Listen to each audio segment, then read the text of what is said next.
Layla had always believed that fear was something distant, something that happened to other people, the sort of thing she consumed in ghost stories, whispered at sleepovers, or read online in the safety of daytime.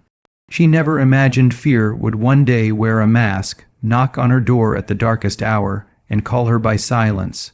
Her hometown wasn't a place known for Halloween. The streets of northern Pakistan in late October were cold, quiet, and dusted with the golden falling of dry chinar leaves. The air smelled of burning wood and winter's slow arrival. At night, most houses dimmed their lights early. Parents tucked in their children. Elders settled onto charpais with cups of tea. Stray cats prowled the alleys. Nothing unusual ever happened until it did. Layla lived alone in a modest two-story house at the end of a narrow neighborhood street that curved like a question mark. Her husband had passed away 5 years earlier, leaving behind memories that still echoed gently in empty rooms. Her own children had moved far: Karachi, Canada, London. They checked in with calls, not visits, so the quiet had become her companion. At first it felt lonely, then normal, then comforting. Silence, after all, never asked anything from her. The 31st of October began like any other autumn day. The morning was mist, soft and cool. Children cycled to school in mufflers, shopkeepers swept dusty storefronts, women bargained for vegetables with practiced precision. By evening the sky turned purple, leaking into deep night. There were no pumpkins, no trick-or-treaters, no costumes, just distant echoes of barking dogs and the occasional motorcycle whining through the empty roads. Layla locked her gate at 8:00 p.m., as she always did. She prayed Isha, heated leftovers, fed the street cats outside, and tuned her television to a late-night drama. She crocheted slowly, loops, pull, twist, repeat, until sleep tugged gently at her eyelids. The wall clock ticked past midnight with mechanical indifference. 12:23 a.m., 12:41 a.m., 1:00 a.m. At 1:13 a.m., the quiet fractured, thud, thud, thud, 3 knocks, slow, deliberate enough to echo. Layla froze, wool dangling from her hands. Visitors at this hour were unheard of. There was no gate bell ring, no ante, no greeting, no voice, just thud, thud, thud. She rose with caution tightening her chest. The noise wasn't frantic like an emergency, nor playful like a prank. It was rhythmic, patient, confident. She padded toward the door. The tiles felt colder under her feet than usual, like the house itself was holding its breath. She reached the peephole and looked out. The streetlight flickered as if startled by what it witnessed. Under it stood 5 children, except something was wrong. They weren't dressed for winter. No jackets, no shawls. Just thin clothes, too plain, too timeless to belong to any year. Their faces were covered in smooth white masks. Not plastic Halloween masks, not cloth, not paint. These were porcelain, seamless, featureless. No eye holes, no mouth slit, no nostrils, just blank stillness shaped like a child's face, eerily flawless. They stood unnervingly straight, too still, too silent. Layla swallowed hard. She opened the small window beside the main door, a barrier, a precaution. "Bako," she called out softly, "it's very late, go home." No reply, no movement, not even breathing fog in the cold air. Then one raised a hand, slowly, not waving, not beckoning, pointing. Its tiny gloved finger pointed past her shoulder into the dark hallway behind her. Her scalp prickled. She turned, expecting. Something, someone, a shadow maybe, a reflection, nothing. Just the familiar corridor leading to her kitchen, dim under a low bulb. Relief loosened her shoulders for a heartbeat. When she turned back, they were gone. No footsteps, no shifting gravel, no gate creak, no whispers, just empty night. The streetlight hummed, and on the concrete ground, perfectly aligned, sat 5 candies. Each one wrapped differently. Orange, black, purple, green, red, like pieces of a festival that didn't belong here. On the front of every wrapper, written in shaky black marker, "Open when you're alone." Her pulse thudded in her ears. Curiosity urged her hand. Instinct pulled it back. She closed the window, locked it again, pulled the curtains shut. She told herself repeatedly it was some prank, some teenage nonsense, some poorly timed joke. But denial tasted thin when fear sat heavy on the tongue. She didn't sleep. The next morning brought sunlight and logic, but not peace. At 8:00 a.m., the elder next door, Uncle Imran, swept leaves outside like clockwork.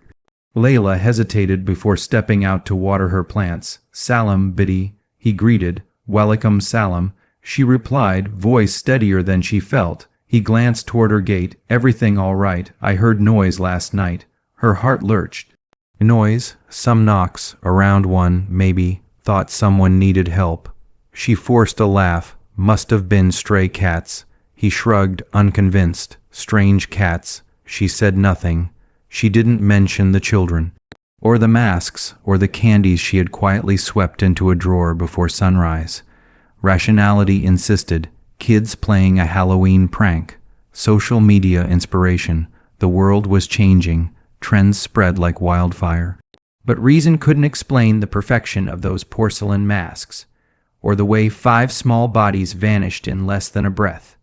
She spent the day avoiding the door, avoiding the road, avoiding thoughts. But avoidance feeds imagination like oxygen feeds flame. At night, her sleep was jagged.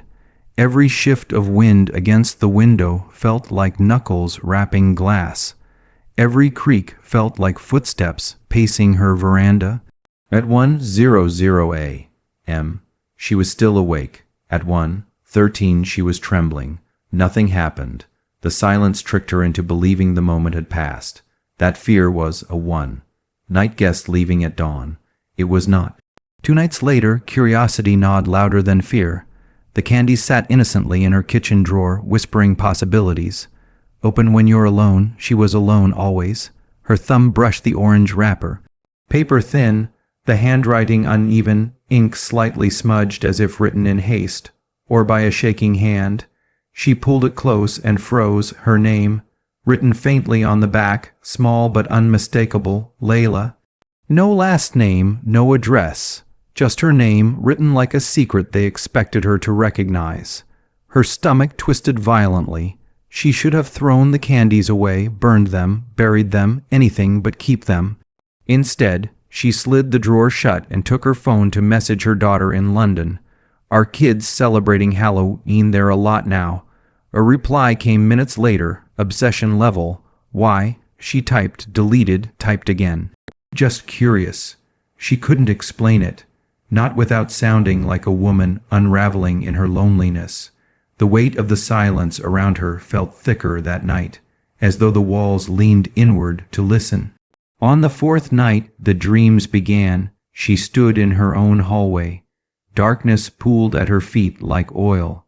The doorbell rang without sound. The door opened by itself. 5 children walked in, silent, faceless, pale masks reflecting moonlight that didn't exist inside the house. Their feet made no sound, yet she felt their steps in her ribcage like measured drumbeats. They encircled her, slowly, neatly, like petals closing. One tilted its head. A thin crack split its mask vertically, hairline fine. A darkness blinked back at her from inside. She screamed and woke up choking on the sound that never came out. 1:13 a.m. She shoved the blankets off, chest heaving, throat raw, though she hadn't uttered a sound.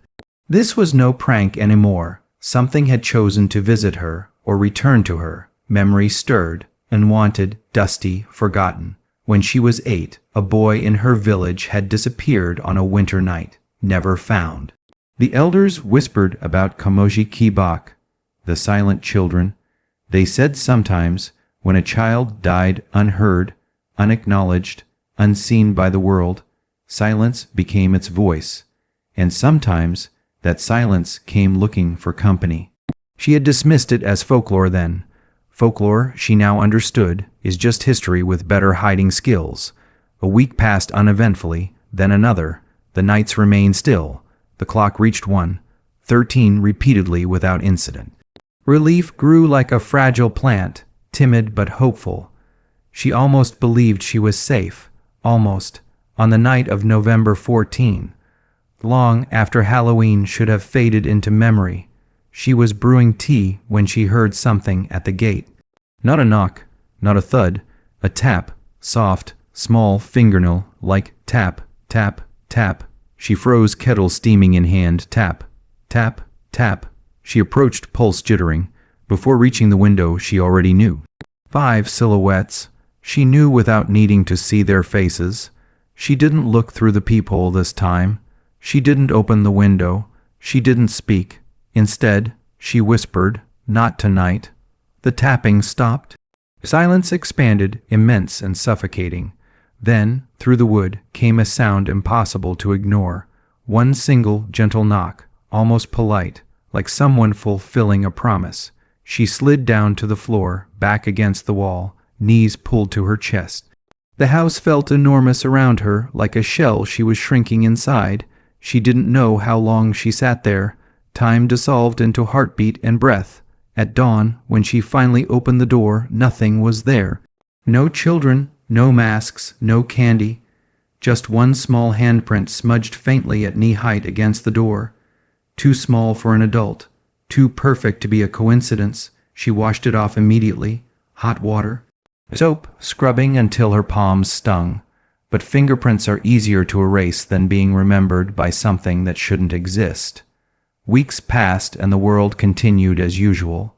Birds sang, bills arrived, neighbors argued, tea was brewed, the earth spun reliably forward. But Layla had changed. She stopped answering knocks after sunset. She began locking internal doors inside the house. She kept every light on through the night. She slept with verses of protection playing softly on her phone. Silence, once a companion, had become a warning, and every night at 1:13 a.m., she sat awake, not because something came, but because now she understood something far worse. Sometimes terror isn't the door that opens. Sometimes it's the door that waits to be opened, and sometimes it already has.